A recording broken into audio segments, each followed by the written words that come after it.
Hey, this is Chris Vaughn. Um, Jimmy Kimmel did his Mea Culpa tonight, or actually a few hours ago, the 23rd of September, in the year of our Lord 2025. And I just want to point out a couple things. Um, I do agree that the FCC should never dictate speech. That is what the First Amendment is, but it doesn't free Kimmel uh, from the freedom of consequence. Words have realities. Words have consequences. Actions have consequences. His actions last week resulted in him being suspended. Also, still resulted in two major ABC affiliate owners still not airing his program. This is what he said last week. We hit some new lows over the weekend with the MAGA gang desperately trying to characterize this kid who murdered Charlie Kirk as anything other than one of them and doing everything they can to score political points from it.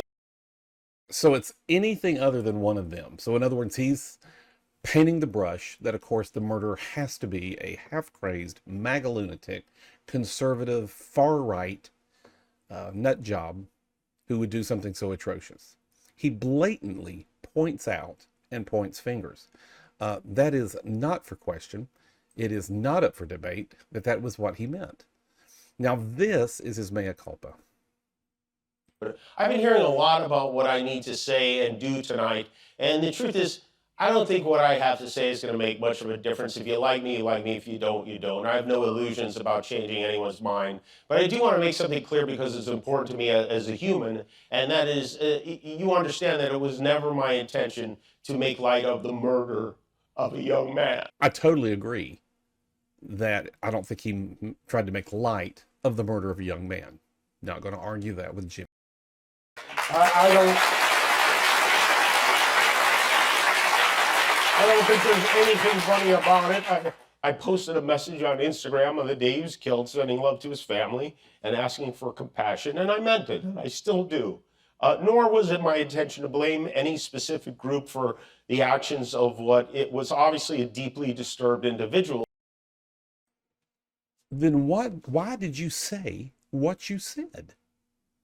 If it was not your intention to infringe or infer, I mean, if you want to, we can go right back. We hit some new lows over the weekend with the MAGA gang desperately trying to characterize this kid who murdered Charlie Kirk as anything other than one of them and doing everything they can to score political points. So anything other than one of them. Let's continue. That was really the opposite of the point I was trying to make, but I understand that to some So what was the opposite of that? that felt either ill-timed or unclear, or maybe both. And for those who think I did point a finger, I get why you're upset. If the situation was reversed, there's a good chance I'd have felt the same way. I have many friends and family members. Now, he says he would feel the same way. Did you see how he rejoiced? I mean, there's clips everywhere when Tucker Carlson was fired. I mean, he never complained about free speech. Nobody complained about free speech. Nobody came up in arms about how this was a tragedy and this is a hallmark moment. I saw a CNN clip. It was so irritating.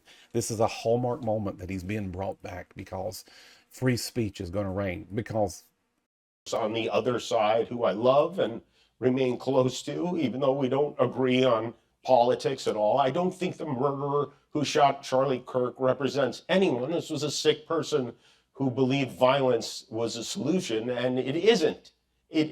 Ever. And I appreciate him saying that. I mean, he anybody with a sane mind would say that. But he breaks up, he chokes up, and the question is, and I don't know. I don't know if he means it. I don't know if it's real. I have my wonders about it. It's a lot of money he makes a year. It's but they're going on right now about how Colbert was silenced by the right, how he has lost his platform. Colbert didn't have the ratings, and it's costing too much money, and it's a money issue. My opinion is, give it a few weeks.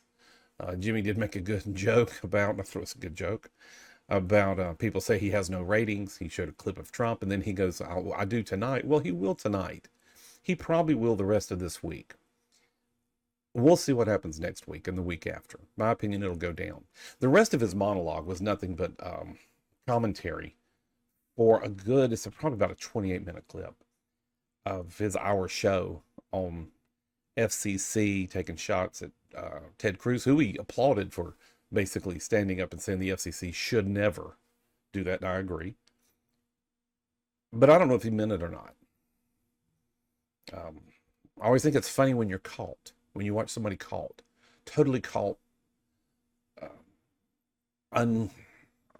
unhindered, unhampered, and they're caught. Oh, I'm so sorry. I didn't mean to do that. No, you pretty much did. Because who you are comes out. My dad always taught me two principles, which are from the Bible. That as a man thinks in his heart, so is he. And out of the abundance of the heart, the mouth speaks. I don't think that Mea Culpa apology from crying Kimmel, and it wouldn't surprise me if that's Trump's new nickname for him. And I don't really think, I hate to judge a person's heart and intent. I don't want to do that. But I don't think he would do that unless it's how to get the job back, how to keep the show on. And he may want to keep the show on for all the people who work there. There's a lot of people whose jobs are on the line if his show shut up and just quit production. I get that. But I want to play my most favorite clip. This is what I consider the truest statement Jimmy Kimmel made. This show is not important. You can't say it better than that. And so no matter how it plays out,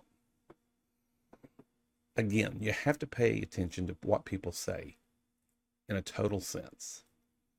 And for someone who didn't mind Tucker getting fired, didn't joy in someone else's cancellation, it's a little hard for me to accept that there's a real heartfelt, deeply sensitive moment in some of that comment, because he totally contradicted what he said. He did infer. Because he actually said, let's listen to it again real quick. We hit some new lows over the weekend with the MAGA gang desperately trying to characterize this kid who murdered Charlie Kirk as anything other than one of them. So again, he says it, but let's listen to the most important one. This show is not important. And we'll end with that. And remember, in Jesus Christ, you're anointed to win, empowered to prosper, and impossible to curse. See you next time.